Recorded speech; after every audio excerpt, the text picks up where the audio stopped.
Imagine waking up every morning to the sound of a roaring ATV tearing through your private property, driven by none other than a Karen, the self-appointed sheriff of the neighborhood.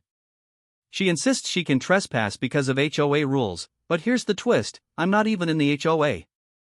But when I finally decide to follow her and catch her in the act, she completely loses it, screaming trespassing at me. What happens next? Oh, just cops, lawsuits, an ATV disaster, and the most ridiculous Karen meltdown you've ever seen. Trust me, you won't believe how this one ends. So grab your popcorn, because this is about to get wild. Hello, beautiful people. Before we dive in, a small click from you can help us reach 1,000 subscribers. Hit that subscribe button and be part of the journey. Let's go. The morning sun barely crests the horizon when the unmistakable roar of an ATV pierces the quiet. Every day, without fail, she comes barreling through. Karen, the self-appointed queen of the neighborhood, riding her neon pink ATV as if she owns the world. The thing is, she doesn't own my land, but that doesn't seem to matter to her. The first time it happened, I thought it was a mistake. Maybe she got lost, or maybe she had a legitimate reason to be here. But as she zoomed across my yard, kicking up dust and leaving deep tire tracks in my grass, I quickly realized this was no accident. She made direct eye contact with me, tilted her chin up in that unmistakable Karen confidence, and waved me off like I was the one in the wrong. Before I could say anything, she was gone, her ATV leaving behind a mess of torn-up earth in its wake. The next day, it happened again. This time, I stepped out onto my porch and waved her down. She revved the engine, staring at me like I was an obstacle in her path. When I called out, asking why she was cutting through my property, she scoffed. "This is an HOA-maintained trail," she said with absolute certainty. "I have every right to be here." I blinked. "What? I'm not even in the HOA." She waved a dismissive hand. "That doesn't matter. All paths in this neighborhood fall under HOA jurisdiction." I stared at her, dumbfounded. That's not how property ownership works.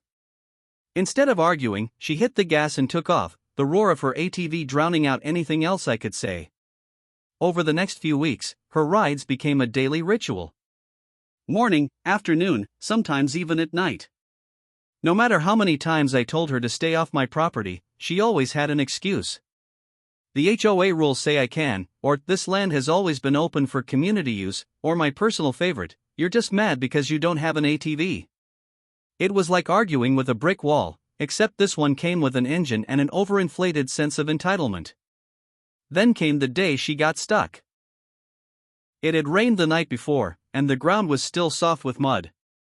As she tore through my yard at full speed, her ATV hit a patch of wet soil and sank with a loud, satisfying squelch. Karen, wearing an oversized helmet that made her look like a bobblehead, flailed her arms dramatically as she tried to yank the ATV free. When she spotted me watching from my porch, she immediately pointed in my direction and shouted, "This is your fault." I raised an eyebrow. "How is this my fault?" "You should have put up a sign," she snapped. "A sign that says, 'Hey, don't drive your ATV through my yard'?" "Yes." I folded my arms. "You already know it's my property." Her face turned red. She huffed, stomped her foot, and demanded that I help push her ATV out of the mud. When I refused, she pulled out her phone, muttering about how she was going to report me to the HOA. I laughed. "Go ahead. They don't control my land." She made a big show of pretending to dial, then stormed off on foot, leaving her ATV behind. For a moment, I debated calling a tow company just to watch her pay for her mistake, but I figured letting her deal with it herself was punishment enough. As expected, she returned hours later, this time dragging her husband along. He looked tired, worn down, the kind of man who had fought many battles and lost every single one. Without saying a word to me, he helped her pull the ATV free while she barked complaints about how people in this neighborhood have no respect. After that, I decided to go to the HOA myself. Maybe, just maybe, they could do something about her. The HOA office was located in a small building near the entrance of the neighborhood. Inside, a handful of board members sat around a table, flipping through papers and pretending to look busy.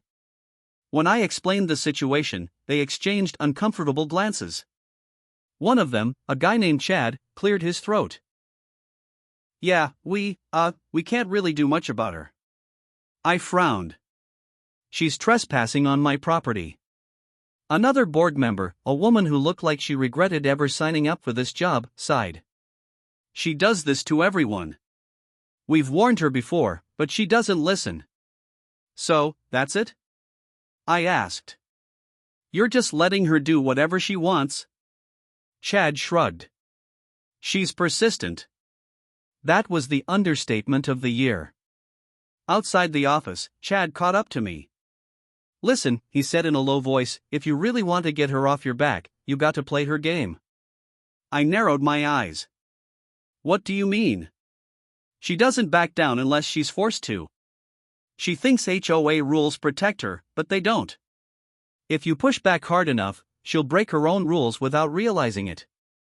I wasn't sure what to make of that advice, but it stuck with me. That night, as I sat on my porch listening to the distant sound of Karen's ATV revving in the distance, I realized something. If Karen wanted to play by HOA rules, then maybe it was time I did too. The next morning, the ATV roared to life once again, cutting across my property like clockwork. But this time, I was ready. Instead of standing helplessly on my porch, watching the destruction unfold, I decided to take a different approach. If Karen believed she had the right to be on my land, then surely I had the right to follow her, right? After all, she was convinced that these so-called HOA-maintained paths were open to everyone. So I grabbed my phone, started recording, and walked straight into her world. As soon as she spotted me following her on foot, her reaction was priceless. Her helmeted head whipped around, eyes wide behind her oversized sunglasses. For a moment, she seemed to panic, unsure of what to do. Then, as if flipping a switch, she twisted her expression into one of exaggerated horror and jammed on the brakes. The ATV skidded to a stop, barely avoiding toppling over. You're trespassing! She shrieked. I stared at her, incredulous. I'm what? You can't be here, she shouted, pointing a manicured finger at me like she was about to call in an airstrike. This is private property. A laugh almost escaped me. You mean my private property? She crossed her arms, nostrils flaring. It's an HOA pathway, and you're harassing me. Oh, so it is private now? I asked, keeping my voice calm. Because 5 minutes ago, you were arguing it was a public trail. She turned bright red. That's different. How? Instead of answering, she reached for her phone. I'm calling the cops. I almost wanted to see how this would play out. Would she really dial 911 and tell them she was being followed by the legal owner of the property she'd been trespassing on? Spoiler alert, yes, she would. Within 10 minutes, a patrol car pulled up, and 2 officers stepped out. Karen immediately launched into a theatrical performance that deserved an Oscar. She painted me as some kind of deranged stalker, claiming I had been lurking in the bushes and chasing her down like a maniac. I let her talk. I let her spin her absurd little story, waiting for the moment when reality would crash down on her like a tidal wave. And when the officers finally turned to me, I simply held up my phone, replaying the footage of her tearing through my yard over and over, day after day, until the realization dawned on them. The older officer exhaled through his nose. Ma'am, is this your property? He asked, pointing at me. Karen hesitated, then, with the confidence of a toddler caught with cookie crumbs all over their face, she nodded. Yes. The officer blinked. So you own his land? Well, not technically, but the HOA, the younger officer cut her off. Ma'am, the HOA doesn't own private residences. But the rules say I can. The rules don't override property deeds. Karen's mouth opened and closed like a fish gasping for air. Then she changed tactics. Well, he was following me. That's harassment. The older officer scratched his head, glancing at my video again. Ma'am, he was walking on his own land. You, on the other hand, were driving through it on an ATV. Karen scoffed. That's not the point. The officer looked at me. Would you like to press charges for trespassing? I pretended to consider it. Watching Karen's face morph into sheer panic was almost enough. Almost. No, I said finally, but I will be filing a complaint with the HOA. Karen looked like she wanted to explode. The cops left, and for the first time since this whole thing began, Karen actually left without a word. No shouting, no threats, just a quiet, fuming retreat. But that wasn't the end of it. Later that day, I received a message from one of the HOA members, Chad. It was a link to an online forum where Karen had apparently been rallying the neighborhood, claiming I was a dangerous stalker and urging people to sign a petition to have me removed from the community. Faker. Not a single person had signed it. Not even her husband. Feeling emboldened, I decided to take things one step further. If Karen wanted to use the HOA as a weapon, then I would use their rules against her. I did a deep dive into their regulations and, to my absolute delight, discovered something interesting. Karen had been violating HOA rules herself. She had a shed that was 2 feet over the allowed property line. She had decorative garden gnomes that exceeded the approved neighborhood aesthetic. And the best part?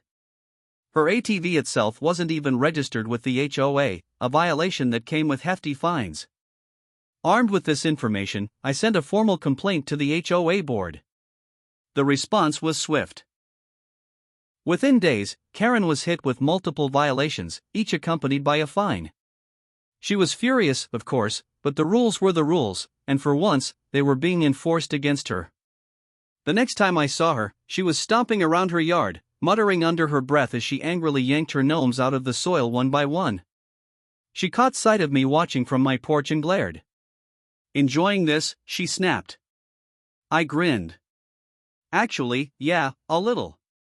Karen stormed inside, slamming the door behind her. For the first time in weeks, my property was finally ATV-free. But something told me Karen wasn't done yet. A few days passed in relative peace. No ATVs, no screaming, no Karen revving through my yard like she was training for the X Games. It was almost too quiet. I knew she wasn't the type to just give up, especially not after getting hit with HOA fines. And I was right. One evening, as I was grilling on my back porch, I spotted her pacing near the edge of my property. She wasn't on her ATV this time, no doubt because it had been officially banned by the HOA, but she was clearly up to something. Then she made her move. With the speed and stealth of a cartoon villain, she began hammering a wooden sign into the ground. I walked over, still holding my spatula, and squinted at it. No trespassing. Private HOA pathway. I burst out laughing. Seriously? You think a homemade sign changes property laws? She spun around, arms crossed. It's official. The HOA said so. No, they didn't, I said, pulling out my phone. In fact, they just ruled that you were the one trespassing. Want me to send you a copy of the letter? Karen's face twitched. She snatched the sign from the ground and stomped off without another word. That should have been the end of it, but Karen never let things go. The next day, she took things to the next level. A group of HOA members gathered in the community park for their monthly meeting.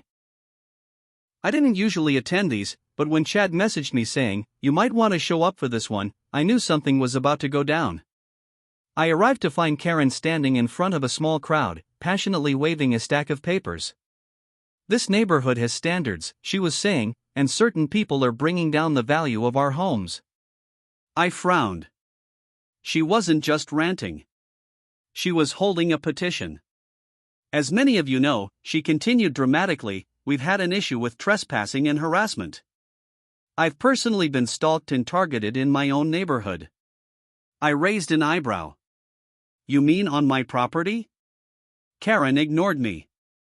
Which is why I am officially submitting this petition to have problem homeowners removed from the community. I looked around. Nobody was clapping. In fact, most people looked either confused or deeply uncomfortable. Chad raised a hand. Karen, what exactly do you mean by removed? She lifted her chin. People who disrupt the peace should be forced to sell their homes. I blinked. You want to evict me from my own house, the house I own, because you got fined? She turned bright red. You were aggressive. I walked behind you. You followed me. On my property. Her mouth opened and closed, but she had no rebuttal. Chad snatched the petition from her hands and flipped through it.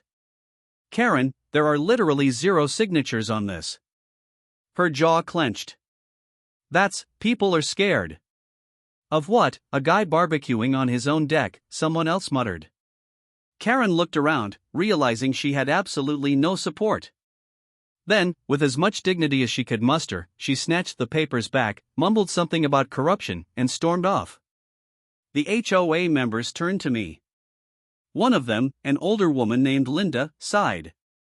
We've been trying to deal with her for years. Chad nodded. She's filed more complaints than every other homeowner combined. And how many of them were valid? I asked. Linda chuckled. None. The board took an official vote right then and there. Karen was placed on HOA probation, meaning any further rule violations would result in even steeper fines. That included any future unauthorized ATV joyrides. That should have been the final nail in the coffin, but Karen wasn't one to admit defeat. No, she had one more scheme up her sleeve. A few weeks passed, and for the first time in ages, things were quiet. No roaring ATVs, no pointless screaming, no dramatic HOA meetings where Karen tried and failed to evict me from my own property. It was almost peaceful. Almost. Then one morning, a city zoning official knocked on my door. Are you aware that there's a zoning complaint filed against your property? He asked, clipboard in hand. I blinked. What? He handed me a notice. Someone reported that your property line extends onto HOA-maintained land. I barely stopped myself from laughing. Let me guess, Karen. The official sighed. I can't disclose that information, but you're not the first person in this neighborhood to get a suspiciously similar complaint. I shook my head. Well, this is my private land. I have the deed to prove it. Then this should be a quick review, he said, already looking exhausted. Sure enough, after checking the records, the zoning official confirmed that my property was exactly where it was supposed to be. The complaint was completely bogus. But then, plot twist. Funny thing, the official said, flipping through his documents. It actually looks like her property is in violation. I frowned. Come again? He tapped his clipboard. Her fence and shed?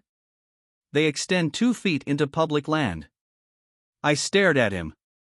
You're telling me that Karen, the same woman who has spent months screaming about HOA rules and property lines, has been breaking zoning laws herself this whole time? Looks like it. It took everything in me not to double over laughing.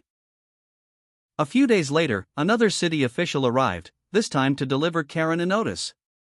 Apparently, her little zoning violation meant she had 2 choices: pay to have her fence and shed moved legally onto her own property or face a serious fine.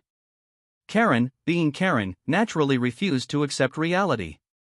Instead of fixing the problem, she tried to argue with the city about why the rules didn't apply to her. It went about as well as you'd expect. Within 2 weeks, she was forced to pay thousands in fines. And the best part? Because she ignored the first notice, she also had to pay extra for non-compliance. Rumors spread quickly. The once feared HOA Karen was now the biggest rule breaker in the neighborhood. Her rage was nuclear. The day she finally caved and had her fence torn down, she was furious. I watched from my porch as she stomped around her yard, barking at the workers moving her shed. She caught sight of me watching and shot me a look so intense it could have melted steel. Happy now, she snapped. I sipped my coffee. Ecstatic. For the next few weeks, Karen tried her best to pretend she still had the upper hand. She avoided me at all costs, but the neighborhood had turned against her. Even her fellow HOA members wanted nothing to do with her anymore. Then one day, the for sale sign appeared in her yard. It happened fast. Whether it was the fines, the public embarrassment, or the fact that no one took her nonsense seriously anymore, Karen had finally had enough. Within a month, she was gone. The HOA held a neighborhood barbecue to celebrate, not officially, of course, but the timing was suspiciously perfect. Even Chad, the HOA board member, clinked his beer against mine and grinned.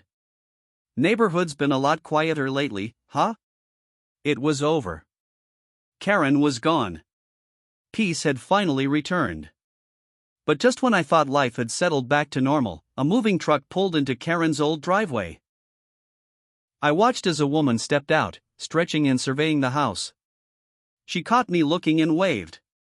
I walked over to introduce myself. "Hey, welcome to the neighborhood," I said. She smiled. "Thanks. I just moved in. My name's Karen." I froze. She laughed.